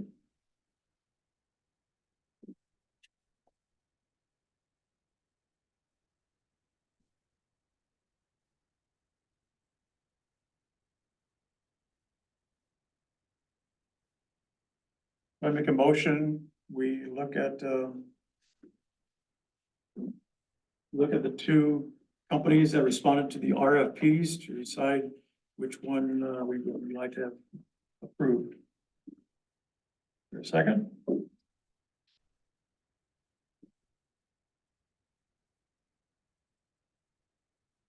Is there a second to the motion? Talk about for this safe built. What's what you're talking about? No. We're talking about the Flattery and Hood quote and the DDA quote. It's further back in the packet. That's what this Olmsted County thing is too, then. This is Olmsted County. is. That's building services for your awareness. That's for permits. It wasn't on the agenda, but that's something that our city administrator put in there in his report for us to look at for the June meeting. It was in his report, so.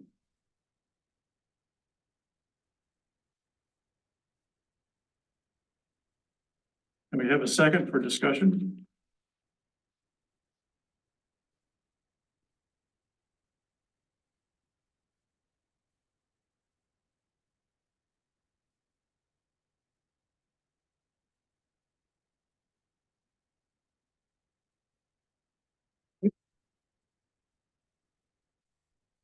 Seeing no second. Motion is withdrawn. Continue to research more information. Second item is to close City Hall noon on Wednesdays for staff in service until August 30th. And there's it's back in the city administrator's report.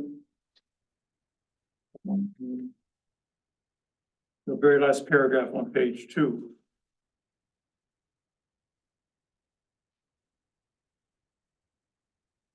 So the idea is that, looking at a half a day service on Wednesday, so. Anybody like to make a motion? I'll make a motion that we look at closing City Hall office on Wednesday noons for staff in service time until August 30th. To allow us to get caught up on work and have some minimal interruptions doing that, so. Is there a second?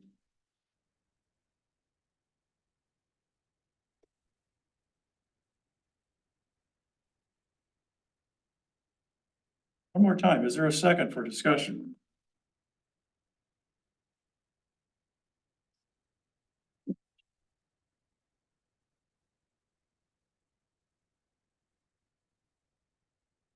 None, I'll withdraw.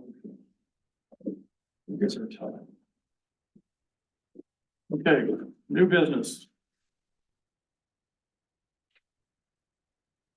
We have a,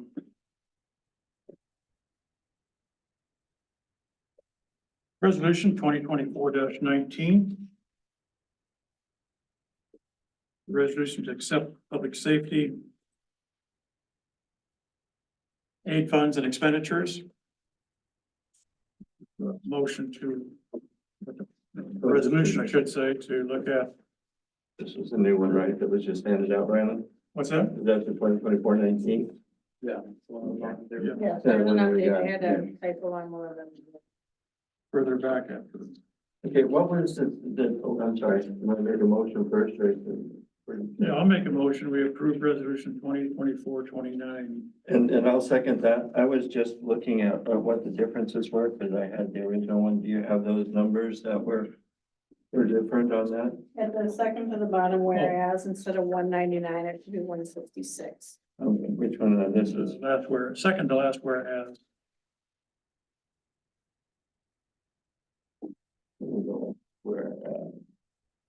Where, And I believe okay, you said it was what on that one? I'm sorry, Renee?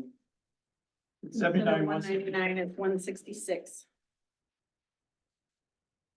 Oh, that's a new one, is 166, right? Correct. Okay. Well, I noticed one that- oh, just double check the, 2, whereas above that, the council approved expenses for the part of purchase of a 2013 KME fire truck in the amount of 43,000.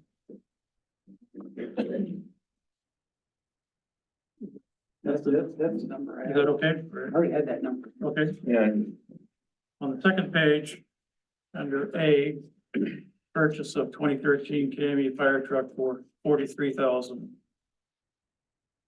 Just a clarification how we're split. So the balance of 36,166 will go towards the outfitting of the fire truck. Which we had already approved on that. So some of the documentation that we need to come back to the state about how we use the public safety aid grant funds. So we have a motion. Is there any other discussions? I didn't.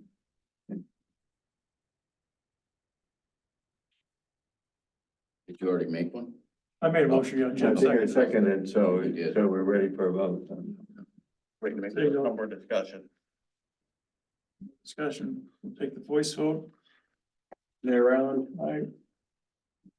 Councilman Phillips, Aye. Councilman Paul. Councilman Richards, Aye. Councilman Erb. Aye. Okay, so let's go back to the consent agendas that they're bringing forth.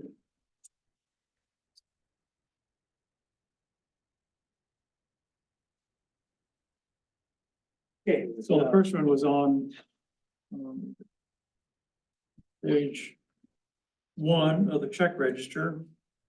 At the back, Register. there's a question about Flattery and Hood, check number 7746 for $8,738.13. I just would like to see that broke down in the, some kind of itemized statement with what we're paying for each month on that. I know part of that went to Gold Rush, I believe. And if I remember right, that was 4,000 that we approved for that. I don't know what's on the invoice. No, I don't either, but I'm just saying, I believe city council had approved 4,000 for that previously. Renee, Just to verify what it is, It's itemized. just for It's clarification. itemized, like, I see it. Yeah, each timesheet should be in a long bill they send you. I see it. It was on there. You did good, Mike. There's a lot of development Your agreements. people did good. I would just like to see that in my statement. I've never seen one. And maybe that shouldn't be in the consent agenda each time since it's, That's something if you'd like to reach out to our office, well, you can get a hold of us, we can get that for you. right away. my biggest question is we're at 99.5% of the budget. We got seven more months to go. Mhm. So I just verifying for our voting audience that we need to be clear on where our money is at and where it's going. Yeah, that's a good point. I think it's a indication of the amount of work that we have ahead of us or behind us and also going forward too. Now, hopefully we can, it'll be minimized going forward, but I think it's just, we did the budget back in September of 2023. When we set our preliminary figures, it was,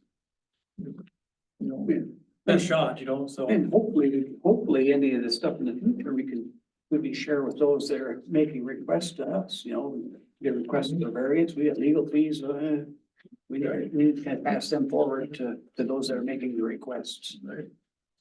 Next item was on page 3 of the revenue expenditure report. So you have that. Page 3.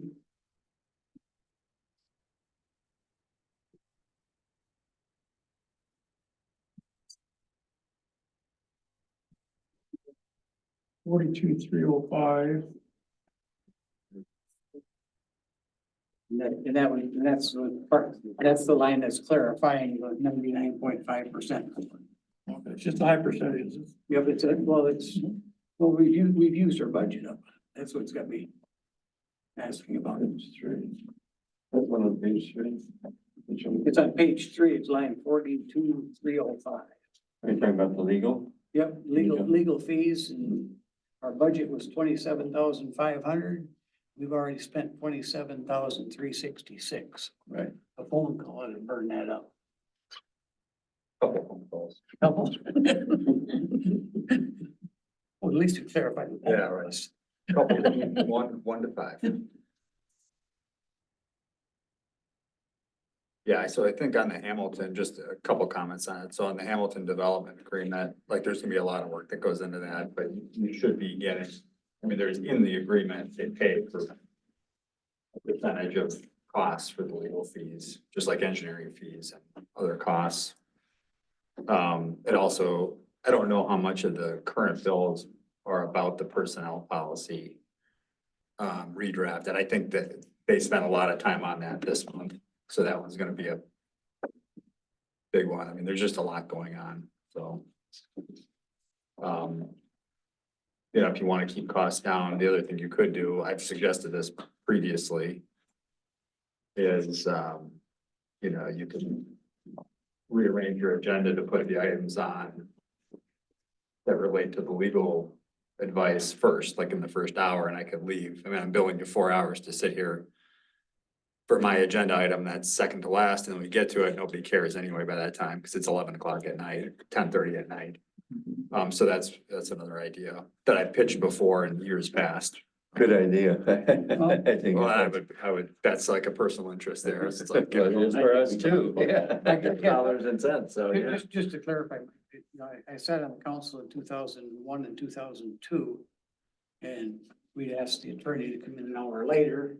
And the first thing we did is we got through the budget a little bit quicker, and then he goes back on the agenda, said, well, I had a question about this, I had a question about this, so we had to readdress half of the agenda all over again. So, well, and like Jim brought this up right before the meeting today, I don't go to a lot of the city meetings. Like, I go to Wabasha's a couple times a year, I go to Goodview a couple times a year, I'm going there this month. You know, they don't have me come all the time. You guys have a lot of issues, though. There's a lot going on here compared to other places, and I think it's somewhat of a reflection of just the fact that the city might be somewhat understaffed. You know, a lot of those other cities, they have multiple employees, like, you know, Plainview, for example, they've got like 5 full-time staff people in their city hall. And so they just, and a very experienced finance person that she's very good at like producing documents. We got to work with 5 people, but we're half the size of Plainview. Well, and like I say, I mean, this is not a comment on Jason at all, but No, like different, absolutely. different people have different levels of skill and experience. And, you know, just because you have 5 staff people, sometimes 2 good staff people is better than 5, depending on who they are, you know. It's just one of those things where you're asking for a lot of work right now. And to the point where I almost can't get it done. I mean, we gotta draft a search warrant for the Nash House, we gotta do the Hamilton thing, which we had a meeting about, and to give them some, I didn't attend, but I gave them a letter with things we need for the development agreement. And there's, you know, I haven't been involved in that Dollar General at all. I don't know what that's, if there's anything that needs doing there. You know, Gold Rush did all that stuff. It's just a lot, so. Next item is on page 2 of the revenue expenditure report, under the middle of the page, account 41100, salary and wages for deputy clerk. Yeah, and that's just a question I see, because we're under, or we're over by 3139. I'm wondering why are we over budget on that one already? I don't have that information available. I'll have to get back to you. Okay. Yeah, just. Yeah. Next item is on page 1, account 35, engineering, under 2/3 of the way down. It's year to date is, this is revenue. Revenue's good, 24,300 which line are you Wait, on? you want, which one? I'm on sorry. page 1, Yeah, which is your revenue page, 35079, engineering. yeah, I see that we're 12,000, we're at 20, We're over 12,000. yeah, 24,300. So we're over by 12,300 total. Yeah, we're not short. I mean, it's a plus. So I just have a What's the question. minus? I don't know how to read this, but what Unbalanced percent. We budgeted 12,000 for revenue, Oh, and for year to date, revenue. we've received 24,000. Okay. And what are the fines and penalties for? Speeders? Sorry, What are the fines and penalties for? It's for engineering, not fines and penalties. What are the I'm liability? on the wrong line. Yeah. Okay. So I mean, it could be we get reimbursed from something in the past. So do we know, I guess my question on this, is this from the building permit fees or any ideas? I have no idea, so we'd have to. We'd look have to into get it. back to you. It also could be something that there was from the plant that we just got reimbursed, Reimbursed. that came back out of that might have made that difference. I don't know exactly how your accounting works out, but I think that the planning services budget's about $12,000. But that doesn't include all of the tasks that we do that are reimbursed, so when we review the Glenn's Motor Coach site plan, or we do a site inspection, well, you get paid back for all of those expenses, so my guess is it's those types of Things that tasks made the that you. Yeah. So there's a cost there, but you're getting reimbursed that, and my guess is that the costs that you actually aren't getting reimbursed, you're under budget. Cause most of those costs get reimbursed. Yeah. No, which is great. Yeah, I like that. So that's what I would guess you're looking at there. Okay. Yeah, I had another question too, since we're going over this, if I could ask that question or make a comment, not a question. But on page 4. Let's take care of our agenda items first. Yeah, I'm sorry. We have one more left here on P and Z, page 3. It's account 41100, which is P and Z salary and wages. Yeah, so help me on that one, because originally our budget was 76,054 and some change. Okay. And then we amended it, the amended budget at 4,000. And we're over budget by over 2,600. Okay. So I can explain some of those, and this is some work that. So if you go to the very back page 8 of revenue expenditures. You'll see the amended budget of $1,639,500. $1,639,559. So that was the amended budget. That's what we adopted in December. The original budget shows $1,709,000. Those numbers should be the same. The reason they're not the same is because when numbers were put in to the budget, some of the numbers were transposed. And so that 79,000 or 76,000 is one of those numbers that needs to be corrected. There's, I've gone through the budget, there's about a half a dozen figures that need to be changed, but this is the most flagrant big one. if you will. That's a big one, okay. So we'll get those corrected. It's just a matter of getting to it. So that's the reason it's a big number there, and it shouldn't be. It should be That 50,000 less or something like Yeah, that. okay. Yeah. So that's why that one is way out of whack. Okay. Okay, Okay. I had one other, are we done with that, so I can make a comment? yeah, go ahead. Okay, I was looking and going over these things too, and going back to budget and just watching, and one of the things that jumped out to me that I was looking at was for fire department. And I'm trying to look at that number oh, here it is, it's on page 4. Okay, and it's a total after the line item 42995, which is donation expense, but just the total amount. If we look at that, we got 185,730 for original budget. Amended was the same. Year to date, we're at 33,781. Which is well within budget of what's going on there with the fire. I just wanted to make note of that. We're only at 18.2% of what it is for the budget. So that's just a note to make.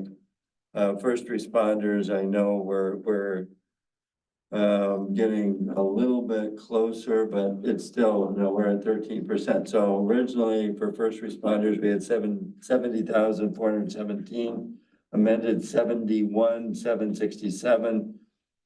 Year to date, we've only used 9,535, so we're at 16%. So I just wanted to make note of that, of where we are with those two departments that are well within budget. Well, there must be a figure within the fire department, or, excuse me, there's a figure within the first responders. And that's the reason those numbers don't match up.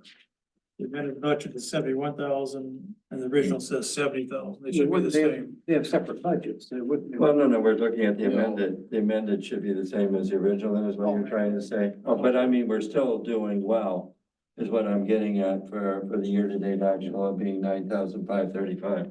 So Ryland, are you thinking those two are transposed? Or No, they should be the same. the first There's, responder for budget example, and generator maintenance. That's probably 750 on the amended. No, well, the original budget, that's what you guys figured out before I came on council. The amended budget's what we did in December. Exactly. Those numbers should not be the same. Well, it depends upon what we made the difference on. Well, we made many cuts on numbers of radios, stuff like that. So those numbers are not gonna be the same. They should still match up, cause your original, what you're shooting for Okay. and amended. Your original budget was done in September. So if you amended it in December, how can that number be the same? All right, any other items? And then we have a request to do a snowplow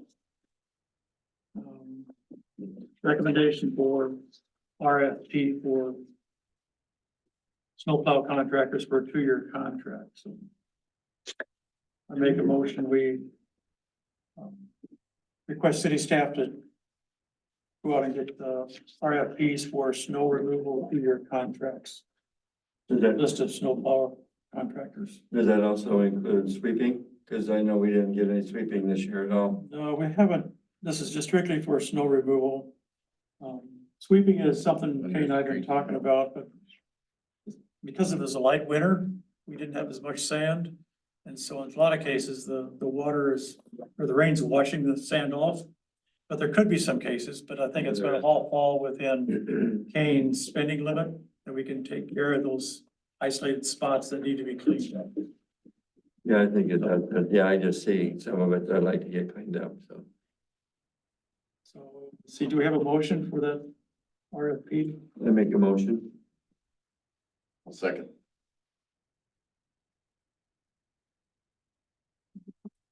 Any other comments? Seeing none, all those in favor, signify by saying aye. Aye. Aye. Okay. We're down to the motion for consent agenda.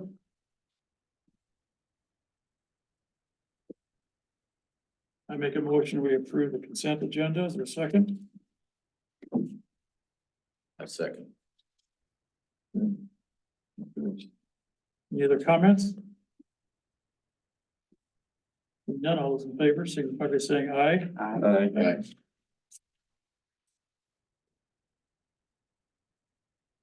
Make a motion, meeting adjourned at 8:35. Second. Second, I do. I second it. Jim second. favor, signify by saying aye. Aye. Almost 2 hours. System. Great idea to appreciate that. Makes sense. It saves you 90 minutes. Right now. Yeah, 90. Wow. Yeah.